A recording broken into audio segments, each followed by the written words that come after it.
Hey guys, my name's Stacey Trolove and I get the awesome opportunity of facilitating our leadership intensive coming up in semester 2. It's going to be an awesome time. Now, I don't know what comes to your mind when you hear the word leadership. I know for me, my introduction to leadership was as a young kid. I was a part of a little group in my primary school and we had a leader. Now, the leader of the group was, the most influential, but unfortunately, she was a bit of a bully. So my introduction to leadership was the fact that, hey, the leader just got to call all the shots. And whoever she wanted to pick on that day, everybody else was following and we were all picking on that person. And unfortunately, many a day it was me who was being picked on. So I just thought that leadership was about controlling other people to get them to do whatever it is that you wanted to do.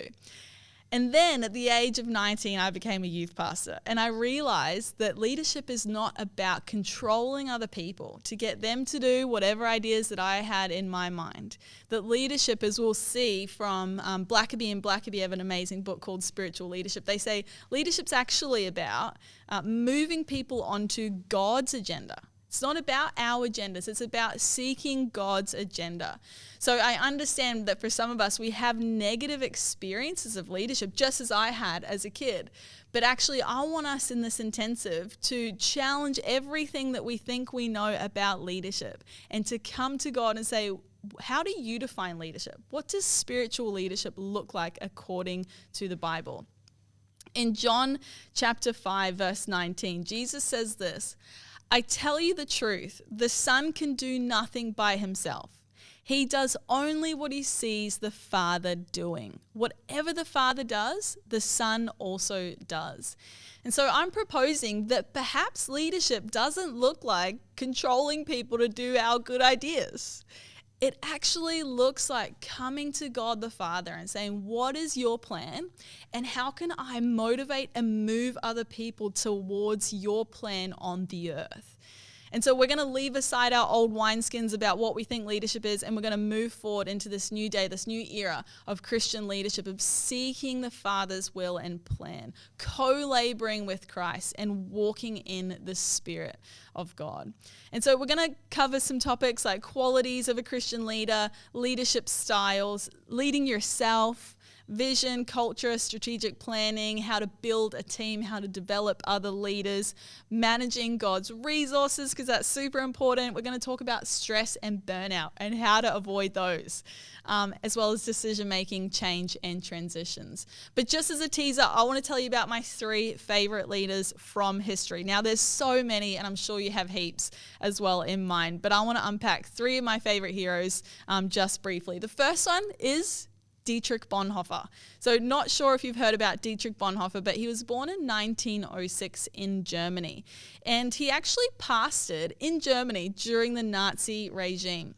So he trained upcoming pastors in an underground seminary before it was discovered, and then they shut it down. But he was all about empowering people to this life of discipleship. He wrote The Cost of Discipleship, which counteracted comfortable Christianity that was going around at the time.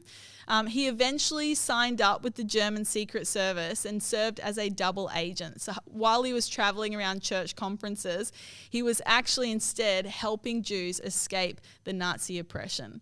And then he became part of the plot to overthrow and eventually assassinate Hitler. And it was because of his involvement in that plan that he eventually ended up in prison and was hung in prison a month before World War II ended and Germany surrendered. So he was only 39 at his passing, but this amazing legacy that Bonhoeffer gives us of what it means to be a Christian leader during a time of great church compromise, during a time of evil and persecution. And so I just love his bold and courageous example. And so we'll unpack a little bit of those principles that we see in Bonhoeffer's life in our intensive. Now, the second leader, and I had to go with a female because there are some amazing female leaders in the history of the church. And this one's a little obscure, not sure if you've heard of her, but her name is Teresa of Avila.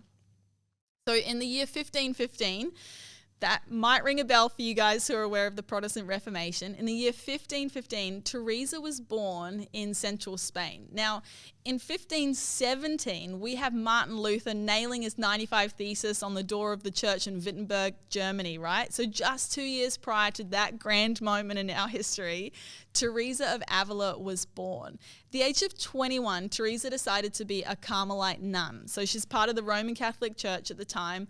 She decides to be a nun. She takes her vows. She moves into the convent. For 2 decades, she lives a wayward life because that was what was happening in the convents, right? There was no real call to reform at that time. So she's just living as she wants to live, frivolously and according to the flesh. Now, 2 decades after she becomes a nun, she has this conversion moment where she sees a statue of the wounded Christ. And she writes that, man, it just pierces her heart. She gives herself wholeheartedly over to the Lord. She walks away from sin and from the flesh. And she ends up planting 14 monasteries that are committed to living this devoted, holy life to God. So she ends up reforming the Catholic Church from within by reforming the Carmelite convent that she's a part of and establishing 14 others. She goes on to be encouraged to write some of her poems and writings down, and today she's still an influential Christian thinker and writer. So I just want to leave that where it lays, because you may not have heard of Teresa of Avila, but she, again, is an excellent example of Christian leadership during times of church compromise, and she just served faithfully. And also, what I love about Teresa is she was a Christian mystic. So she led from a place of powerful encounters with God. She led with intimacy with God at the forefront of her Christian leadership framework. So again, an amazing example there from Teresa of Avila. The next example, how can we go past Jesus, right? He is our ultimate example of what it means to be a Christian leader. And I'm sure you've heard so many things that we can take from the life and ministry of Jesus. But I just want to come back around to that verse in John 15:19, that Jesus said, whatever I see my Father doing, that's what I'm going to do. And so he really does establish this framework of leadership, that leadership is about seeking God's will, seeking God's agenda, and then taking people and moving people in that direction.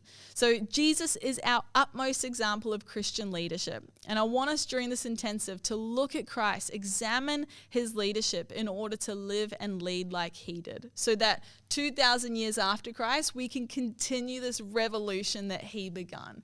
And that is my hope for this intensive together. It's that we would seek God together and say, Father, what do you want to have happen?